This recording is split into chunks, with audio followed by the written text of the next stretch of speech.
Tem dias em que parece que o universo inteiro decidiu testar sua paciência ao mesmo tempo.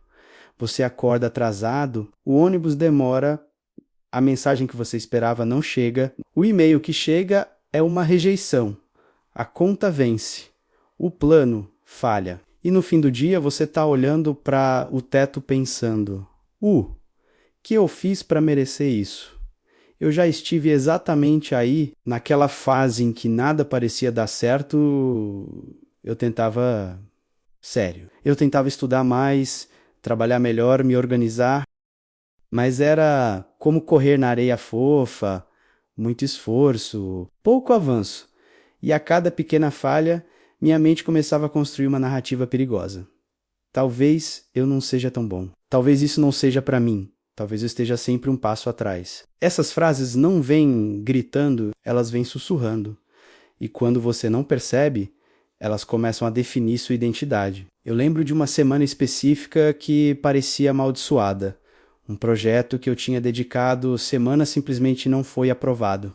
Um conflito familiar estourou no meio disso tudo. Eu estava financeiramente apertado e, para completar, abri as redes sociais e vi todo mundo aparentemente prosperando. Todo mundo crescendo, todo mundo sorrindo, todo mundo avançando.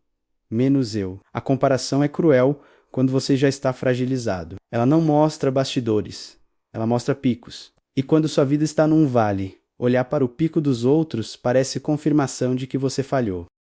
Eu comecei a me isolar, não fisicamente, mas mentalmente. Eu respondia menos mensagens. Eu evitava falar dos meus planos porque tinha vergonha de dizer que ainda não tinham dado certo. Eu sorria superficialmente e dizia que estava tudo sob controle. Não estava.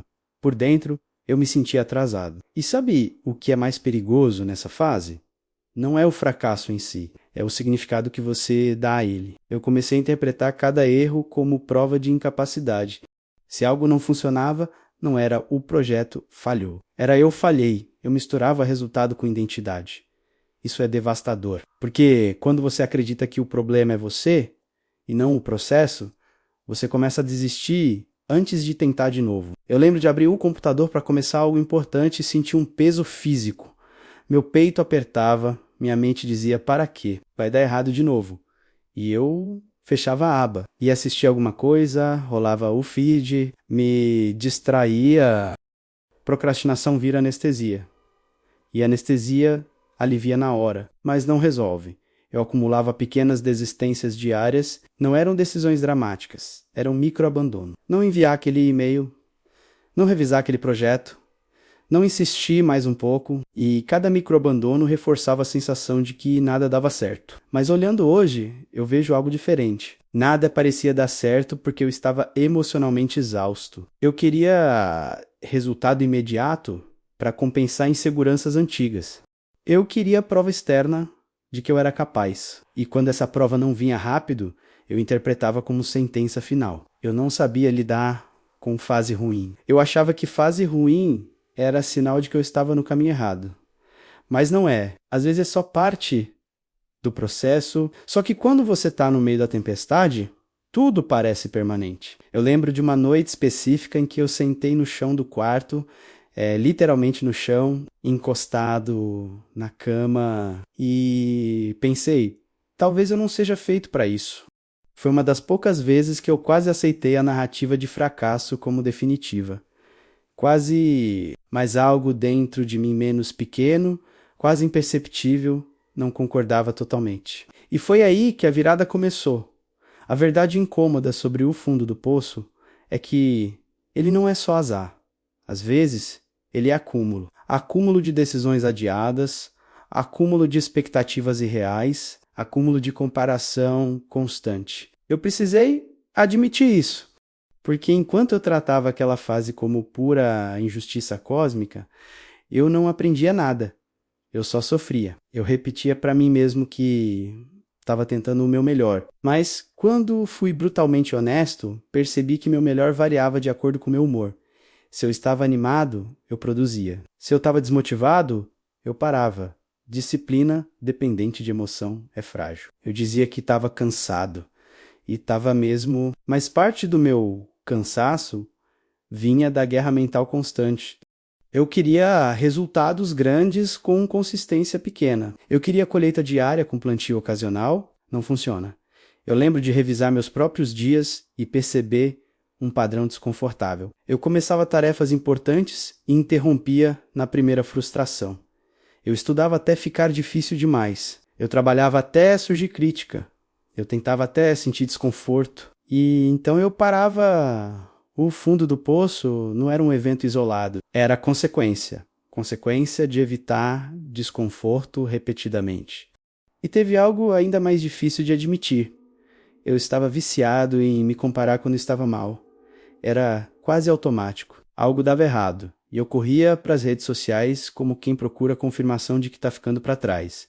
E sempre encontrava fulano viajando, ciclano fechando negócio, beltrano comemorando conquista.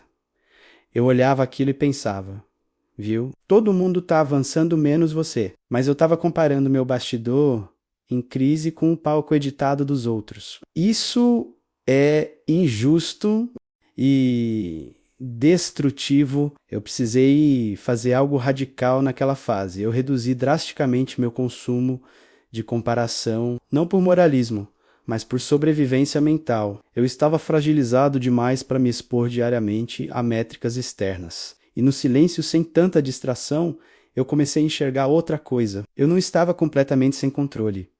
Eu não controlava os nãos, não controlava o timing, não controlava a reação das pessoas, mas eu controlava a minha resposta ao erro. E minha resposta até então era desistir emocionalmente antes de tentar de novo. Teve um dia em que eu sentei e escrevi algo simples. Se nada parece dar certo, o que ainda está sob meu controle hoje? A lista foi pequena, mas real. Eu podia acordar um pouco mais cedo, eu podia revisar aquele projeto mais uma vez, eu podia treinar mesmo sem vontade, eu podia enviar outra proposta, eu podia pedir feedback em vez de supor rejeição definitiva. Pequeno, mas concreto.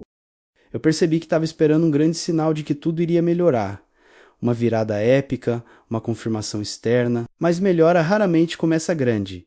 Ela começa mínima, e aqui vem a parte incômoda. Muitas vezes, quando nada dá certo, você está emocionalmente mais fraco do que imagina. E fraqueza momentânea faz você interpretar obstáculos como bloqueios absolutos. Eu transformava cada erro em identidade, cada atraso em prova de incapacidade, cada rejeição em sentença. Isso é exagero emocional. E exagero emocional distorce realidade. O fundo do poço me obrigou a separar fato de narrativa. Fato o projeto não foi aprovado. Narrativa, eu sou incompetente. Fato, a proposta foi recusada. Narrativa, ninguém valoriza meu trabalho. Fato, tô demorando mais do que gostaria. Narrativa, tô atrasado para sempre. Quando eu comecei a separar essas coisas, algo mudou. O peso diminuiu, porque fato é específico. Narrativa é global. E eu estava vivendo dentro de narrativas catastróficas. A verdade incômoda é que o fundo do poço é um lugar onde você vê suas fragilidades com nitidez, mas também é um lugar onde você pode reconstruir com mais consciência. Se você tiver coragem de parar, de dramatizar e começar a ajustar, e eu comecei a ajustar um pouco de cada vez. O movimento mínimo que muda tudo não parece heróico, não parece transformação, não parece virada de jogo. Parece quase ridículo. E foi exatamente isso que me salvou. Quando nada parecia dar certo, eu parei de tentar consertar minha vida inteira de uma vez. Eu parei de fazer promessas grandiosas para compensar frustração. Nada de agora vai. Nada de planos impossíveis de sustentar. Eu escolhi algo menor. Eu decidi vencer o dia. Só o dia. Se eu acordasse e cumprisse 3 pequenas ações importantes, já seria avanço. Não precisava ser perfeito. Não precisava ser extraordinário. Precisava ser feito.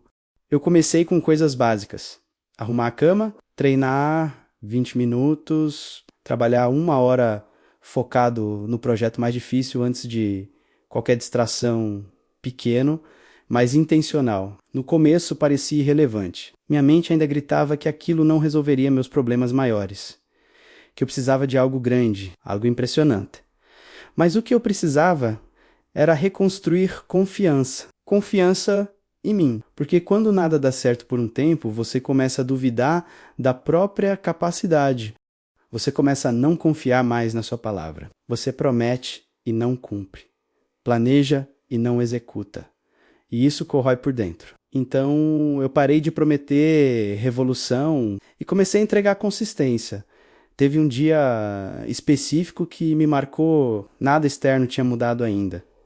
Eu ainda não tinha recebido respostas positivas. Ainda estava financeiramente apertado.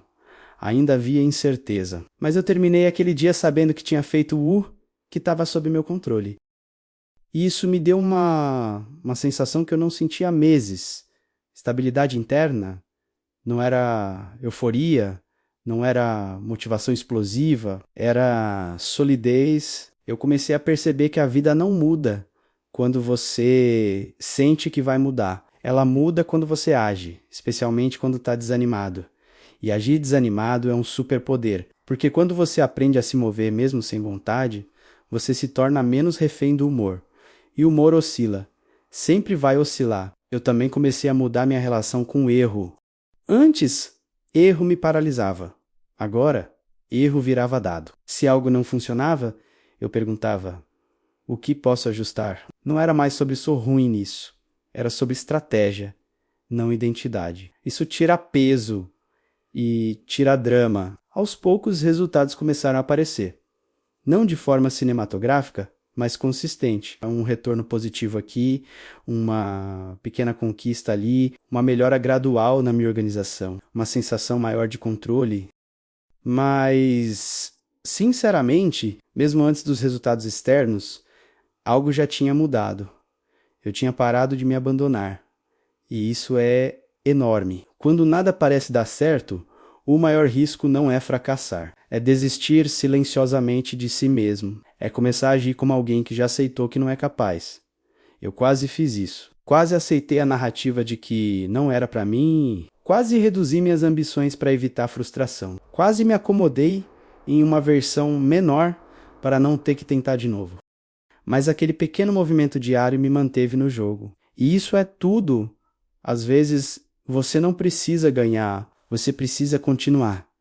E deixa eu falar com você de forma mais tranquila agora. Se hoje nada parece dar certo, respira. Talvez você esteja cansado demais para enxergar a perspectiva. Talvez esteja comparando demais. Talvez esteja exigindo de si um resultado que leva mais tempo do que você gostaria. Isso não significa que acabou. Significa que você precisa ajustar a escala. Não pense em mudar sua vida inteira. Pense em não se abandonar hoje. Faça uma coisa importante. Depois outra, depois mais uma. Pequeno é suficiente. Porque quando você começa a acumular pequenas vitórias internas, você reconstrói algo fundamental. Respeito próprio, e respeito próprio sustenta a continuidade. Nada parecer dar certo é uma fase. Desistir é uma decisão. E enquanto você continuar se movendo, mesmo lento, mesmo inseguro, mesmo cansado, você ainda está construindo. Eu não saí daquela fase com um salto, né? Eu saí com passos. E foram esses passos que mudaram tudo. Se você gostou do meu conteúdo, curta, comente e compartilhe com alguém que você também pode ajudar. Até o próximo vídeo.